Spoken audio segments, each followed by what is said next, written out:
కంచర్ల మురళీకృష్ణనాయుడు. నేను భారతీయ జనతా పార్టీ కిసాన్ మోర్చా రాష్ట్ర ఉపాధ్యక్షుడిని. ఒక్కసారి గత ప్రభుత్వం చేసిన తప్పులు మళ్ళీ జరగకుండా, గత ప్రభుత్వంలో వ్యవసాయ శాఖ మంత్రి ఈ జిల్లా వాసి అయింది, ఇరిగేషన్ మంత్రి ఈ జిల్లా వాసి అయింది, టీఎంసీకి క్యూసీకి తేడా తెలియని మంత్రులు పనిచేసిన జిల్లా, వ్యవసాయం పనిచేసిన వ్యవసాయం గురించి తెలియకుండా పనిచేసినటువంటి మంత్రి ఉన్న జిల్లాలో మనం ఉండటం దౌర్భాగ్యం.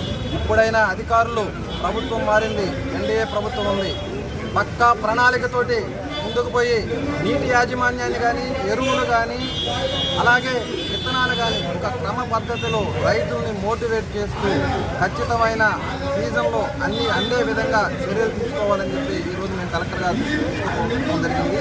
ఖచ్చితంగా మేము ఎన్డీఏ పక్షాన, ఉమ్మడి ప్రభుత్వంలో రైతుల పక్షాన ఉంటాం, రైతులకు అన్ని విధాలుగా సహకరిస్తాం. గతంలో జరిగిన పొరపాట్లు జరగకుండా ఖచ్చితంగా మేము ముందుండి సమస్యల పరిష్కారం కోసం